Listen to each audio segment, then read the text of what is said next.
Assalamualaikum warahmatullahi wabarakatuh. Salam sejahtera bagi kita semua. Apa kabar? Semoga dalam keadaan sehat walafiat ya. Baik, hari ini kita akan belajar tentang persediaan. Ya, di pertemuan kali ini kita belajar tentang persediaan. Apa itu persediaan? Jadi nanti kalian diharapkan jika sudah mengetahui terkait apa itu definisi persediaan, nanti bisa menghitung bagaimana nanti perlakuan akuntansinya. Yang pertama kita langsung ke bagian pendahuluan ya, sesi pertama yaitu pendahuluan. Nah, sebelum kita lebih jauh mengetahui tentang persediaan, kita harus tahu dulu apa sih definisi dari persediaan.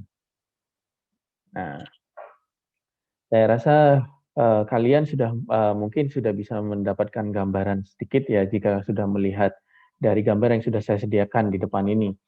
Jadi persediaan itu, ya, bisa dilihat di sana, yaitu adalah barang yang akan dijual kembali. Pada pertemuan sebelumnya, kalian kan sudah mempelajari terkait akuntansi pada perusahaan dagang, ya. Jadi perusahaan dagang itu memerlukan barang untuk dijual. Nah, barang yang dijual itu pada saat dia dibeli kemudian disimpan. Nah, pada saat dia disimpan barang itu dia akan berubah nama menjadi persediaan. Nah, persediaan ini ditujukan untuk dijual kembali. Jadi setelah dibeli, disimpan, kemudian dijual kembali. Nah, bisa jadi persediaan itu ya bagi perusahaan manufaktur, persediaan itu adalah bahan-bahan yang akan diolah dalam proses produksi. Itu juga bisa. Jadi barang-barang yang disimpan dengan tujuan untuk diproses kembali itu ada persediaan juga, ada namanya persediaan. Kemudian yang pasti, persediaan itu harus dimiliki oleh perusahaan.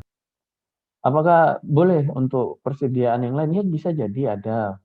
Kalau mamanya ada barang lain dari orang, mamanya orang nitip ke kita yang menjualkan, ada persediaan eh, persediaan konsinyasi. Nanti ada dibahas nanti di AKL ya. Kemudian termasuk dalam kelompok aset lancar. Jelas ya persediaan itu dicatat di mana di laporan keuangan dia masuk dalam bagian aset. Oke, lanjut. Nah, agar kita lebih memahami terkait persediaan, kita harus tahu dulu spesifikasi dari persediaan itu sendiri.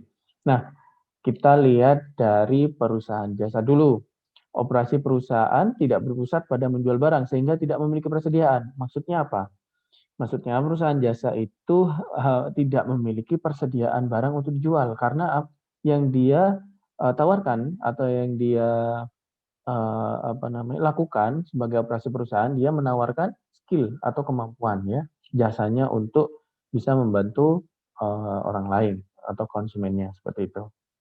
Nah, kemudian di perusahaan dagang, perusahaan itu punya persediaan. Nah, itu punya satu jenis saja, yaitu persediaan barang dagang. Nah, itu seperti yang digambar ya, kita bisa lihat kalau yang di atas perusahaan jasa, tuh dia potong rambut, nggak perlu dia menyimpan persediaan, dia hanya perlu adanya peralatan, ya, perlengkapan, dan sudah operasi perusahaan bisa dijalankan. Nah, sedangkan untuk perusahaan dagang itu harus beli barang dulu. Apa yang mau dijual kalau dia nggak punya barangnya? Ya, jadinya perusahaan dagang harus membeli barang, harus membeli persediaan terlebih dahulu. Itu. Kemudian nanti setelah sudah ada di gudang, nanti tinggal dijual. Nah, kemudian untuk perusahaan manufaktur seperti apa? Nah, itu mengenal 3 jenis persediaan, yaitu persediaan bahan baku, ya, atau raw materials, dan yang kedua adalah persediaan barang dalam proses, work in process, kemudian yang ketiga adalah persediaan barang jadi atau siap jual, atau dalam arti lain adalah produk akhir, finished goods. Jadi, 3 macam persediaan ini ada di perusahaan manufaktur ya, jadi ada sebuah perusahaan yang mungkin dia tidak bisa menyelesaikan sebuah rangkaian produksi, kemudian dia harus menyimpan dulu. Dia simpan dulu barang yang dalam proses. Contohnya ada orang ingin membuat meja, ya. Setelah membuat meja, kakinya udah selesai, tapi nggak sempat untuk buat bagian atas dari mejanya, sehingga disimpan dulu kakinya. Nanti kalau memang sudah sempat baru dibuat mejanya. Kemudian kalau sudah jadi meja, bentuk meja dengan kaki 4 ya, sesuai dengan spesifikasi dan dia bisa menjualnya nanti. Dan itu bisa disimpan kalau memang masih belum terjual, itu bisa disimpan di persediaan barang jadi. Jadi dari awal persediaan bahan baku, jadi perusahaannya contohnya beli kayu, kayunya disimpan di gudang, kemudian diproses oleh perusahaan ya, oleh perusahaan manufaktur tersebut, diproses kemudian belum sempat jadi meja atau memangnya jadi kaki dulu nih. Jadi 4 kaki. Nah, 4 kakinya disimpan dulu. Nah, itu namanya persediaan barang dalam proses. Kemudian akan diproses kembali yang kaki tadi, yaitu dipasangkan dengan bagian bodi utamanya yang bagian atas. Kemudian kalau sudah terpasang semua, maka dia bisa dipindahkan kemudian disimpan menjadi persediaan barang jadi atau siap jual. Gitu ya. Nah, sekarang apa sih bedanya perpetual dengan periodik? Kenapa ada dua metode ini?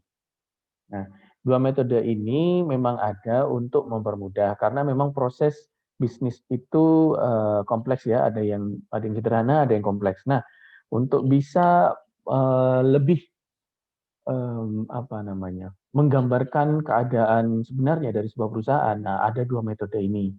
Nah, yang pertama adalah metode perpetual. Jadi pada metode perpetual, persediaan itu dicatat dan dihitung secara detail baik pada waktu dibeli maupun jual. Sehingga pada saat perusahaan itu membeli barang, ya, pada saat membeli, dia masuk ke dalam gudang, dia harus mencatatnya, ya. Kemudian setelah dibeli, kemudian dijual kembali oleh perusahaan. Setelah dilakukannya penjualan, itu kan barang keluar dari gudang. Nah, itu juga harus dicatat secara detail. Jadi memang perpetual ini dia selalu mencatat pergerakan barang masuk dan barang keluar. Nah, kemudian pada saat ada barang yang sudah terjual, berhasil dijual, maka perusahaan wajib mengakui adanya harga pokok persediaan atau harga pokok penjualan. Jadi dari harga pokok itu, dari barang dagang yang sudah dijual ditentukan setiap kali penjualan terjadi. Jadi memang setiap kali penjualan terjadi itu harus dicatat harga pokok produksinya.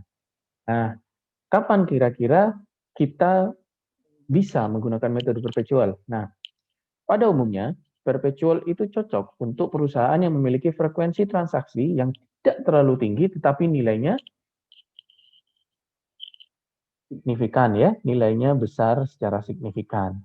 Karena barang itu mahal ya, signifikan, jadi kita harus mengontrolnya dengan baik. Jadi kapan itu masuk, kemudian kapan itu keluar, itu menjadi sebuah pengendalian yang wajib. Karena kalau mamanya hilang satu karena harganya signifikan, kita bisa mengalami kerugian yang besar juga. Jadi oleh karena itu metode perpetual cocok untuk tipe perusahaan seperti itu. Seperti apa sih Pak metode contoh perusahaan metode perpetual? Ya, kalian bisa lihat mungkin seperti eh, laptop, ya bisa handphone, bisa. Jadi kalau mamanya handphone satu hilang kan lumayan itu bisa. Ada yang mamanya satu buah harganya 3 juta. Kemudian kalau mamanya nggak dikontrol secara perpetual itu bisa bisa jadi hilang satu ruginya juga lumayan gitu karena signifikan ya seperti itu.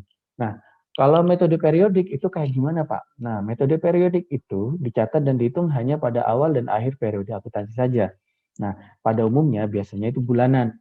Jadi kalau mamanya bulan Januari ya, dari tanggal 1 sampai tanggal 31. Jadi pencatatannya pada tanggal 1 sama tanggal 31 atau tanggal 30. Seperti itu. Jadi bedanya kayak gimana Pak? Nah ini, kita kita harus tahu apa sih perbedaan periodik sama perpetual dari pencatatannya. Nah, kalau di perpetual harga pokok penjualan ya, harga pokok dari barang yang sudah dijual tadi itu harus diakui setiap kali ada penjualan. Nah, bagaimana kalau periodik? Kalau periodik, harga pokok penjualannya akan dihitung di akhir periode dan awal periode. Jadi pada awal periode ada berapa barang yang sudah dimiliki ya.